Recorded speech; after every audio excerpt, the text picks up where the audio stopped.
Vidéo de Freddy Mix Tattoo.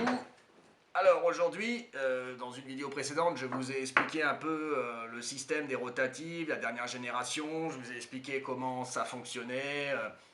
Voilà, maintenant on va faire un peu de pratique. Je vais vous expliquer comment on les met en place, parce que des gens nous appellent, c'est vrai que les constructeurs font des machines de plus en plus faciles à utiliser, mais la procédure de mise en place n'est pas toujours aisée au démarrage. Après on se rend compte que c'est sympa, d'accord? Donc, le système que je vais aujourd'hui dans cette petite vidéo vous expliquer, c'est le nouveau système de chez Stigma pour mettre ces aiguilles à l'intérieur de la machine. Alors, c'est très très simple, d'accord? Vous avez un petit loquet qui est ici, comme vous le voyez sur la caméra.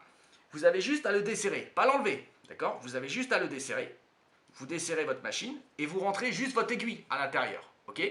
Vous rentrez votre aiguille, tac, et vous venez le positionner et toucher le fond de la carcasse. D'accord? Dans le bon sens, bien sûr, l'aiguille, attention. Et ensuite, vous venez simplement serrer, bloquer. Serrer pas trop fort. Juste ce qu'il faut, d'accord? Sinon, vous allez casser le pas. Une fois que votre aiguille est en place dans la machine Jet Power, en l'occurrence, vous avez juste à prendre votre jetable et vous l'insérez à l'intérieur. Vous avez bien desserré là, d'accord? La petite molette, la grosse molette en tout cas. Et vous rentrez votre aiguille à l'intérieur en faisant attention de ne pas écraser les pointes, d'accord? Et ensuite, vous faites votre sortie d'aiguille. Ça, vous allez le voir en marche, hein, c'est comme toujours, c'est comme ça qu'on le fait, d'accord? Et vous venez serrer. Tac, votre machine est en place. Donc voilà, pour reprendre la procédure, pour que vous ayez bien compris, on dessert juste cette petite molette, on insère son aiguille dedans et ensuite on met son jetable. Voilà. Tout est en place, on n'a plus qu'à prendre son petit RCA, on le branche derrière notre Jet Power. On va commencer, donc c'est une Jet Power, donc ça met moins de voltage que la Jet normale. Donc là, on va commencer aux environs de 7,5 volts. Un petit coup de pédale. On l'entend, hein, on l'entend, le moteur et il ronronne hein, sur cette machine. D'accord? Ben, déjà à 7,5 à mon avis, on est déjà capable de faire des traits. D'accord? Donc là, il y a une sortie à peu près, là j'ai 4 mm. À mon avis, ça doit être du 3,5. D'accord? Un petit démarrage à 3,5, c'est sympa. Voilà. 3,5 mm de sortie, 7,5 volts sur ma petite alimentation mini. Et puis, vous entendez déjà comment elle prend. Après voilà, comme c'est des traits, on peut monter un peu plus fort, mais à mon avis, déjà à 8,5, on est déjà très bien, très vite. Au-delà, ça va faire simplement des coupures. Donc voilà, pour le Jet Power, il n'y a pas besoin d'en avoir plus. Maintenant, si on prend la Jet normale, à mon avis, on va pouvoir monter un peu plus vite, d'accord? Parce qu'on va chercher de la vitesse et moins de force. C'est pas parce qu'ils ont créé une Jet Power qu'il faut la laisser tomber et se dire on prend que ça. D'accord? La Jet Power, c'est de la force. Il y a des gens qui adorent travailler en force parce qu'ils travaillent avec des couleurs fortes, ils travaillent avec des choses vraiment costauds. Et il y a des gens qui aiment la souplesse, qui aiment les traits gras, qui aiment les choses fines, les ombrages. Ils vont nettement être mieux à l'aise avec ça. Après, c'est vraiment une culture différente. Il ne faut pas toujours prendre le concept que c'est le plus fort, la plus grosse force qui va nous faire plaisir. D'accord?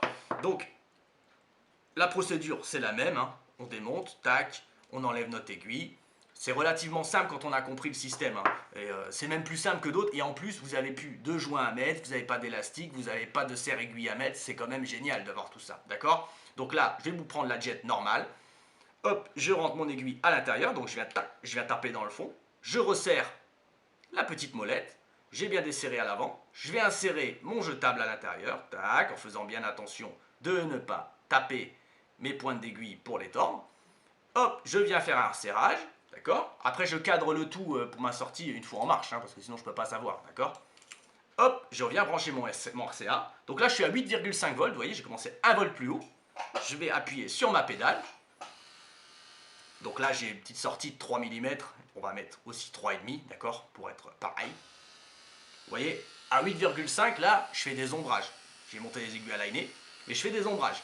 Donc là, du coup, je peux monter. Je vais faire des lignes. Hein. Je l'ai mis à 10 volts. 10 volts, c'est des lignes grasses, c'est sympa. D'accord?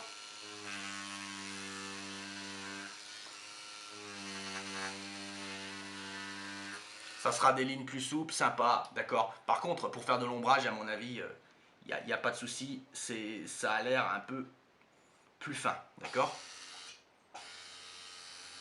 Par contre, c'est sympa au niveau de la gamme Stigma. Ce qui est sympa avec la Jet, c'est que c'est la plus légère de toutes, d'accord. La Jet, c'est vraiment, il n'y a pas plus léger chez Stigma, d'accord. Donc, j'espère que la petite vidéo pour la Jet Black a été sympa, a été assimilée. Si d'autres questions viennent à vous, vous savez, on est toujours là.